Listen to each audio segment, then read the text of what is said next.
Lots of Tesla stock news today, and we actually have some big stories. Let's go through everything. It is finally happening. We can confirm that Full Self-Driving Beta version 12.1 has now rolled out to Wave 1, which includes 15,000 personally owned Tesla employee vehicles. And Elon confirms that FSD version 12 is already on a lot of cars, but he says, given that it is a completely new architecture, we are doing extra testing. It works very well in California, but needs more training for heavy precipitation areas. We haven't seen Tesla's FSD version 12 since August, but since then, a lot of things have changed. For example, Tesla's NVIDIA supercomputer is now online, and of course, Dojo has made a lot of progress. And of course, most of Tesla's testing happens in California where it doesn't rain.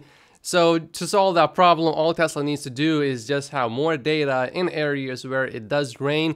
And the main thing about FSD version 12, improving it is not about changing the code, but it's just about collecting more data. So progress here is really inevitable. I suspect that some Tesla customers should start receiving FSD version 12 sometime in the next quarter. And like usual with these major FSD updates, I expect to be one of the last people to actually get the update because I live here in Canada. Here's another big Tesla news story. Tesla is reportedly expected to set up its India manufacturing plant in Gujarat, which is a state in India, with an official announcement reportedly expected at the Vibrant Gujarat Summit in January of next year, so very soon. Some Tesla investors are seriously surprised by this development because we had a setback earlier. Tesla was not getting any tariff exemptions from India, so therefore many thought that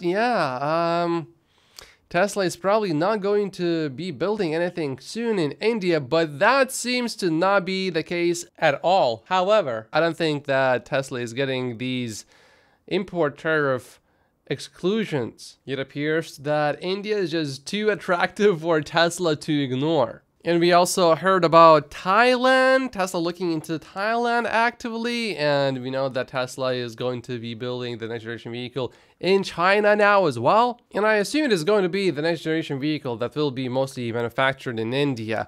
So Troy got this one wrong. He said, it was always clear to me that the factory for the compact car in Asia Pacific would be in China and not in India or elsewhere. He said, I looked at Tesla's sales potential in India and it's practically zero, less than 1,000 a year for Model 3 and Y. It appears that his conclusion came from looking at the data of EVs in India. How many EVs are sold in India? And the numbers are tiny, tiny, tiny, tiny. But by this logic, Tesla should have never started selling EVs in the first place because there's no market, and because there's no market for EVs, you cannot sell EVs. But we know that Tesla is a successful company, so even some of the best analysts make some mistakes. To be fair, Tesla still needs to prove that it can sell electric vehicles in India, which I think Tesla will certainly be able to do. So there is still a chance that Troy could be right, but I think that chance is very, very tiny. My personal take is that a factory in India that's operated by Tesla is inevitable in the long term. It's just that this inevitability seems to be happening sooner rather than later. It also appears that Elon Musk himself will be present when the announcement will be made about the new factory in India. And by the way, even if Troy turns out to be right about low demand in India for Tesla's EVs, you can still export vehicles. So either way, it's going to be fine. Tesla, I think, also wants to diversify away from China. And it's an added bonus that India is closer to Europe. So if you're going to export vehicles from China or India to Europe, well, India is a bit closer. But doing business in India, at least right now, is certainly quite a bit more difficult. At this point, it's pretty much a certainty that we will have some sort of announcement because we are hearing it from multiple sources, including a Gujarat minister. And speaking of exports, Gujarat is conveniently located on the west coast of India, making it even closer to Europe. And that may actually not seem like a big deal, but if you actually understand the scale of India, you will realize that it takes about 83 hours just to drive around like this in India. And ships are not as fast as cars, so it actually makes a noticeable difference. Thousands of new Model 3s and Model Ys were spotted being prepared for export from Shanghai. Because we are seeing refreshed Model 3s here, I would assume that in the last week, we are not really expecting to see many more refreshed Model 3 deliveries within China. I'm basically expecting the exact same number as last week. So if it's higher, I will be pleasantly surprised. Tesla overall here seems to be optimizing more for overall efficiency instead of just maximizing last minute deliveries. Because, you know, Tesla could be increasing its deliveries this quarter by getting the price of the refresh Model 3 by at least a little bit, and that would certainly create more demand. And then we would see no exports from China to other countries. I'm talking about Model 3s. So I personally certainly like this long-term thinking approach. That is not to say, though, that there will be no Model 3 price cuts next year. We also just found out that Giga Shanghai will suspend its plant for about a week in early January next year. The purpose is to take a New Year's break and upgrade its production line. And we know that Tesla's also working on getting that refreshed Model Y out from Giga Shanghai. We also haven't seen an email from Elon asking Tesla's employees to help with deliveries. So this makes me think that 1.8 million deliveries this year should be achieved. Elon Musk did say, when he was talking to Cathie Wood earlier this month, that Tesla actually does try very hard to make sure that every quarter is good. So not seeing that email from Elon, yeah, that makes me feel a bit more bullish in the short term here. Or it could also be that things are so bad that it's not even worth trying, but I really don't think that's the case. That's not how Elon operates. Elon tries as hard as he can. Yesterday, I talked about an article from Reuters which made Tesla look really bad because it said that Tesla sold vehicles with defects and it did so knowingly, which affects the safety of the vehicles. But when I looked at the story, it said that NHTSA looked into the issue but did not ask Tesla to do a recall. So are these parts really defective, or are they simply just not as good? So let's see specifically what Tesla says about these parts. Reuters published an article that leads with a wildly misleading headline and is riddled with incomplete and demonstrably incorrect information. This latest piece vaguely and nonsensically suggests there are thousands upon thousands of disgruntled Tesla customers. Yeah, that piece, I was like, that doesn't sound right to me. So that makes sense. It's nonsensical because it's non-factual. The reality is Tesla's customer retention is among the best and highest in the industry.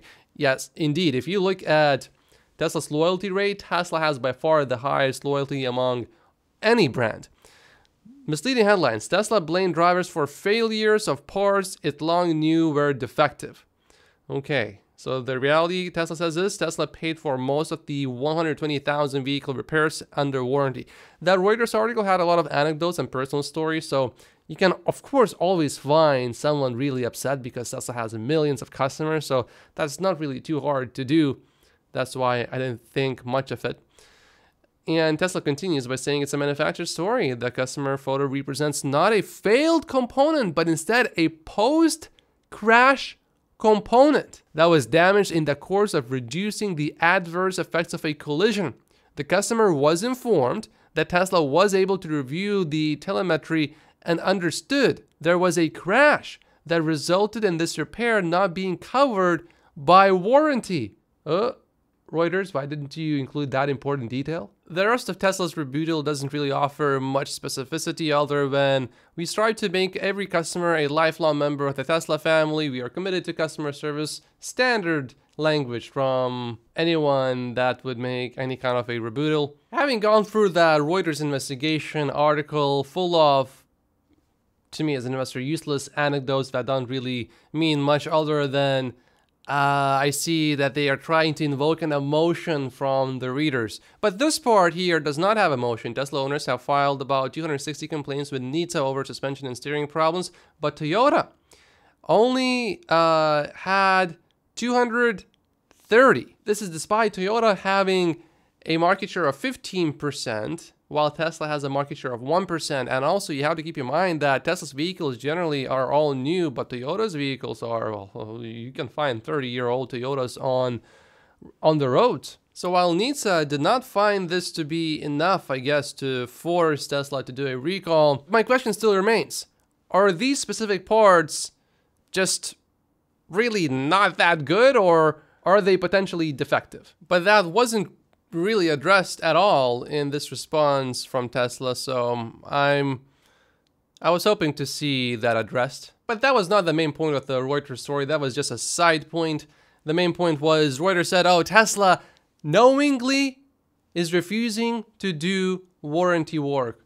The car has a part that's broken and Tesla is telling that it's customer's fault that the part is broken and therefore we are not fixing it for you for free. You have to pay for it. Tesla basically demonstrates that's not the case at all. So overall, I would still say that's a pretty good rebuttal. And here's something that really lowers Reuters' credibility. This was something seriously sneaky, and I just found out about this. Remember when Reuters reported this story about Tesla considering exporting EVs from Shanghai to the US as well as Canada, so North America? Elon said that was false, but that was not the original story. Turns out the original story only had the US in the headline, no mention of North America or Canada. And it would appear to me that in the whole article, based on Fred's comment here, Fred is an electric reporter, that there was no mention of Canada or North America in the whole report. So Reuters is basically trying to hide its mistakes by sneakily editing older posts without telling anyone, basically hoping that no one will notice. But I noticed, and this looks really bad on Reuters. There was still some validity in that initial report because the cars were exported to Canada, so something got lost in translation over there when they got their source. And Reuters pretty much nailed the release date of the refresh Model 3, something like a year before it was released. So it's not like they get everything wrong. You just need to be very skeptical of the exact thing that they say and then just think about, oh, maybe there's something here, but it's probably not at all what they are trying to make it look like. A quick Cybertruck update. Tesla is actually enforcing one order per customer rule for Cybertruck. So if you have multiple orders, yeah, you're out of luck here. Oh boy, the consumer is moving away from Tesla, says Gordon Johnson. Meanwhile, Tesla is about to have its very best quarter ever. I'm gonna come back to this circus show a little bit later. We still got some news to go through. There are actually multiple circus performances today. We're gonna check out Craig Irvin as well, the guy that says that Tesla has nothing that Toyota doesn't already have. You know, English is not my first language, but I still understand the difference between a supercharger that you use to charge an electric vehicle and a supercharger that you put in a gas-powered vehicle. I am very well aware that I need to work on my English, but this guy is just on another level. Okay, this one is a bit hilarious. While charging at a Tesla supercharger, my car unexpectedly started emitting smoke. I exited the vehicle and unplugged it from the supercharger. I called 911. And the police and the fire departments were dispatched. Adding to the frustration, the roadside assistance informed me of a $300 charge to flatbed the car to Tesla, as it was undrivable. My car is only 9 months old and I'm not satisfied with the entire process so far. But as far as I can tell, the car simply just had to blow off some steam. It was just steam. This can happen if your car has a heat pump. Sawyer made a pretty good point here. Basically, he's saying that the $7,500 EV tax credit until now wasn't really a $7,500 EV tax credit for most people, because if you only make, let's say, $40,000 per year, you are only getting $3,000, not even half of that $7,500 credit. And if you receive a salary of $60,000 a year, which is the US average, you are still missing out on $1,500. But starting with January 1st, in just really a few days, that is going to change and you will get the full tax credit as long as you meet the income requirement. And it will be applied in full at the point of sale. So, for example, my understanding is as long as a household makes less than $300,000, if it's a married couple, then you're getting the full $7,500. Because under the new mechanism, consumers would essentially transfer the federal tax credit to the car dealer. So not only is it going to be easier to get that $7,500. Actually, you will get the full thing now. This is like a double whammy, but a good one. Some of the delivery numbers from Europe are now coming out. Italy is on track to have its biggest quarter ever, but it will largely depend on Germany and the UK how well Tesla does overall in Europe. These two countries are the wild cards here. Everywhere else we should do pretty well. This is some seriously crazy stuff. Toyota-owned automaker halts Japan production after admitting it tampered with safety tests for 30 years. This is not just one rogue employee. 30 years? The shutdown will last through at least the end of January, affecting roughly 9,000 employees who work in domestic production. Last week, Daihatsu announced an independent third-party committee had found evidence of tampering with safety tests on as many as 64 vehicle models, including those sold under the Toyota brand. And if you remember earlier this year, I actually reported on this story. The scandal is another blow to the automaker, which had admitted in April to violating standards on crash tests on more than 88,000 cars, mostly sold under the Toyota brand in countries such as Malaysia and Thailand. These are not just like, oh, 2 or 3 or 4 cases. No, 174 cases. Interestingly, the oldest case was tracked back to 1989, with a noted increase in the number of cases since 2014, the report said. But if you really look into this, you'll understand, did they just get more bold with time? Or did they just get better with hiding the old stuff because it happened such a long time ago? I think they just were able to hide everything from the past. So while Reuters is trying to make a story out of Tesla about parts that are not defective according to NHTSA, but maybe are just not as good as they could be, they're not really on this story all that much compared to how much they're focused on Tesla. I mean, they still reported this story, but it was more of an afterthought. So shame on Toyota, but also shame on Reuters because they seemingly have some double standards here. Why don't they announce a full-scale investigation into everything Toyota? There are probably many more shenanigans hidden. But you know that many corporations just care about looking good, despite actually doing evil. I mean, that was just pure evil. Tampering with safety tests? Wow. Matt Smith really put it best. I love that Tesla bears are absolutely convinced that Elon Musk is a fraud. Meanwhile, their erstwhile star Trevor Milton, the former leader of Nikola, is in jail. The former leader of Nissan had to be smuggled out of Japan in a box, and both Volkswagen and now Daihatsu, Toyota, admit to forging emissions or safety results. It is just sad. Oh, VinFast actually just launched its first dealership in the US. That's pretty cute. And it's still unbelievable that their market cap is almost $20 billion. It dropped 90% from the peak this year, but that still seems overpriced to me. Oh, a smartphone maker unveils its first EV and aims to rival Tesla and Porsche. The company is actually China's biggest smartphone maker, and the specs look pretty interesting. It does have a gigantic battery, so that must be pretty heavy. Just as a regular consumer, I'm a bit sad that Apple has not released its own car. How come these companies are working on their cars and Apple does not have a car yet? I bet if Steve Jobs was around, Apple would have had a car by now. Imagine Apple innovating to a point where it offers the same color iPhones, Apple Watches, and cars. Well, you don't need to imagine because the biggest Chinese smartphone maker is going to do exactly that. If you are waiting for Tesla's delivery numbers, mark down January 2nd, 9 a.m. Eastern Time. Here's what someone who has been driving a Polestar for a month now has to say about the car when comparing it to a Tesla.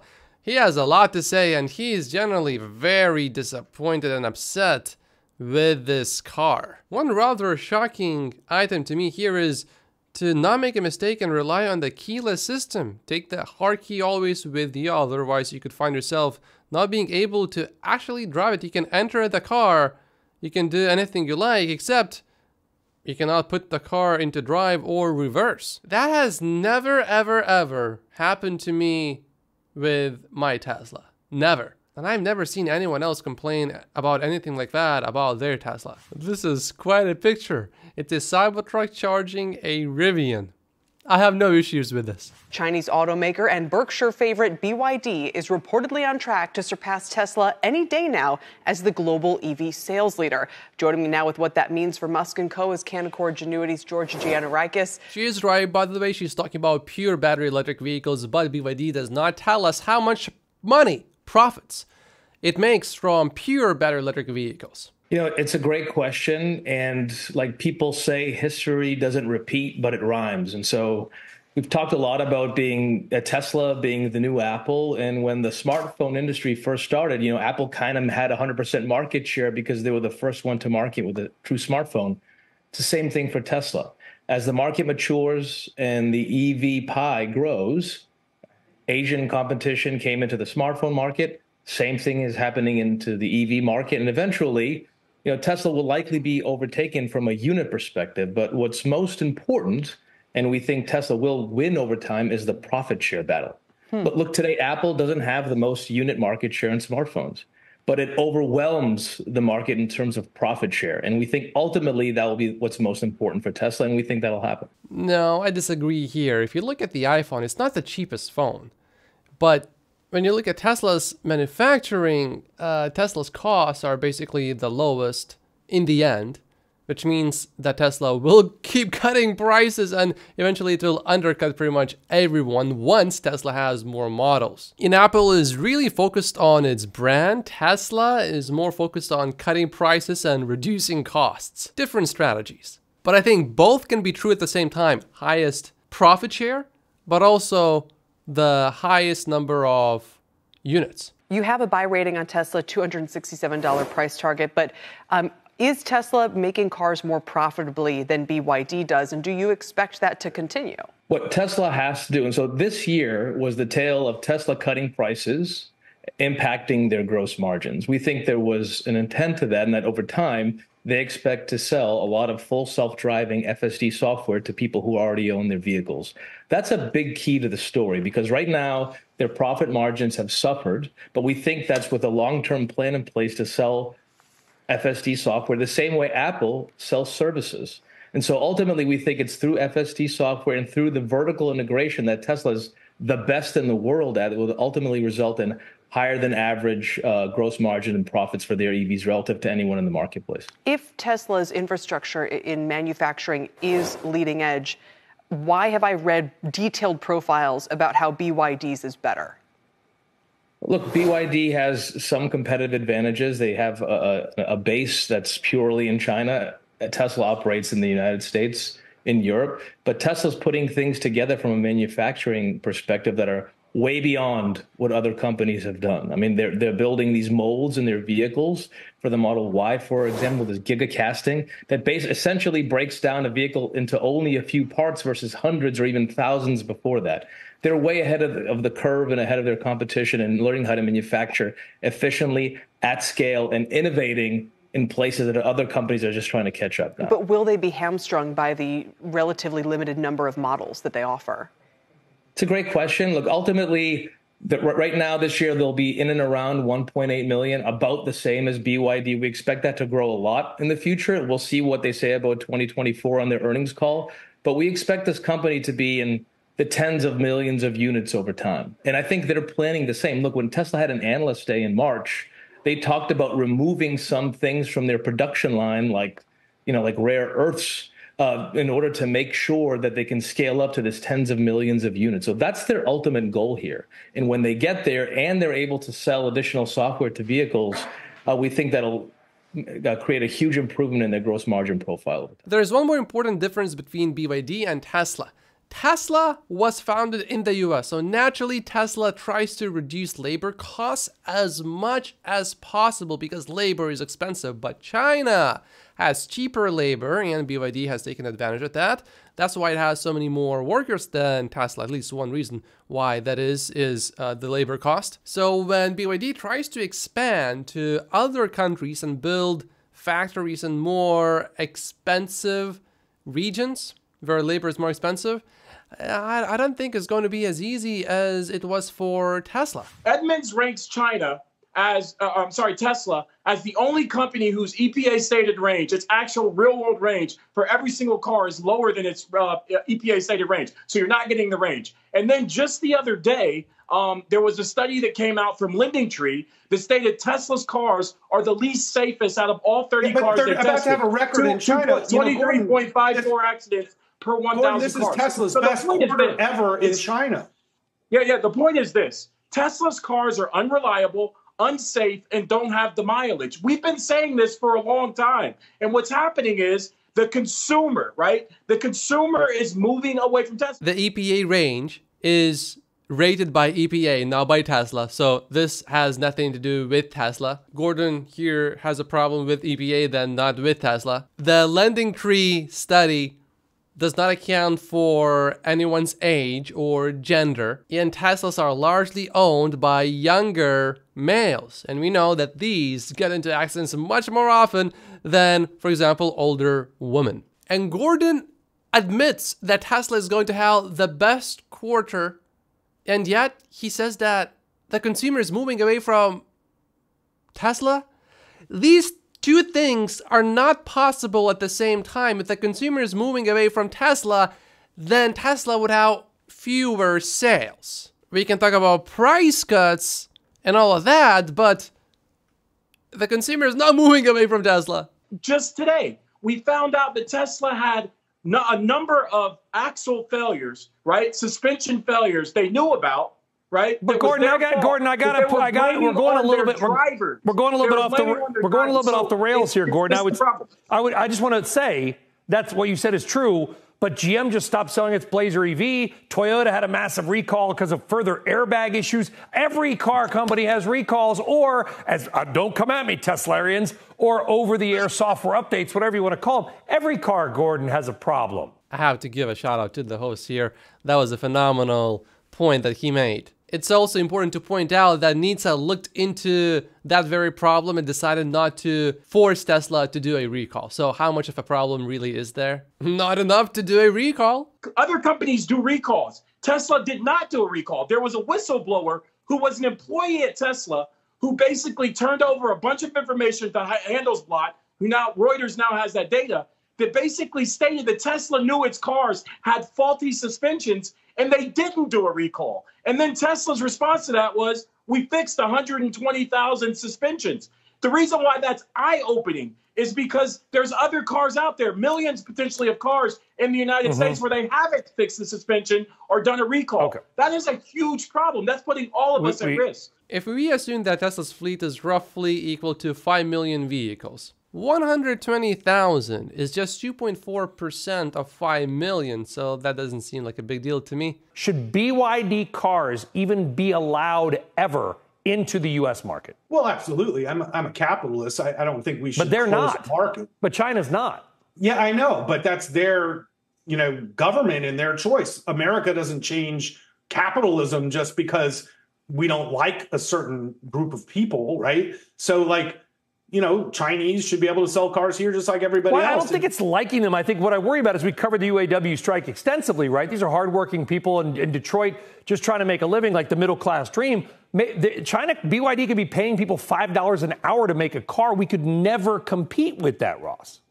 Right. And I think that's the government's job to set tariffs and policies for trade. It's not really like we should just decide not, consumers also actually make this decision of whether they want to buy a Chinese car. And I think that's the biggest factor that BYD faces, that American consumers don't want a Chinese car. So if you see what Geely did by buying Volvo and using the Volvo brand, even though it's a Chinese company, that's, I think, a much smarter strategy to breaking into Europe and the United States market. So I think the biggest risk BYD has is the fact that Americans just won't buy Chinese cars. But keeping them out of the market isn't really, capitalism. If BYD wants to build a factory in the US just like Tesla built a factory in China, I have no issues with that. I think we said the same thing about Japanese cars in the late 60s. No one's going to buy them. They're small and cheap looking. I think we said the same thing about Korean cars, Kia and Hyundai in the late 80s and early 90s. We're still saying that about French cars, and that's okay because it's accurate. But you get my point, Gordon, which I wouldn't underestimate China. Do you think they should be allowed in the U.S. market? Absolutely not. And let me tell you why. Ross kind of is not focused on the specifics here. China has 3 key subsidies. Cheap labor. They use slave labor to manufacture a lot of their products. Artificially low, basically borrowing costs for their banks, and artificially low energy prices. Mm-hmm. That is not fair. That's not a level playing field. That's not capitalism. So to allow those cars in here and them to undercut the American automakers, thus killing jobs here, creating jobs over in China, I think is unfair. And Ross knows this, right? But we're subsidizing EVs here in the United States. They're taking subsidies away from even Tesla because they're making a lot of their batteries, some of their batteries in China and shipping those cars over here. So you got to level the playing field. You can't have guys using slave labor to make their cars and then shipping them into America where we have to pay competitive wages. That's not fair. That's not capitalism. I would need to go back and see if I ever said anything like, oh, Gordon Johnson here does have a point to a certain extent. I wouldn't want BYD to manufacture vehicles in China and then ship them from China to the US. I think that's unfair because the US can't really do that. But if BYD wants to build a factory in the US, what's the problem? But if BYD builds a factory in Mexico and then exports vehicles from Mexico to the US, now that's a bit more nuanced. I don't think China would be cool with Tesla building a factory in India and then exporting Indian-made vehicles to China. So I think, the US should put some pressure on some of these companies if they want to export these vehicles from Mexico to the US and then take advantage of all of the subsidies that US offers. I'm not going to cover the Craig Irvin circus show today, maybe tomorrow. In the first video on my new channel, Wow with Matt, is now live. It features some seriously close call TikToks. It's pretty funny. Go check it out. You will not be disappointed. I promise you. The link to that video is down below in the description. I will see you there. As well as in tomorrow's episode. Like and subscribe if you haven't yet.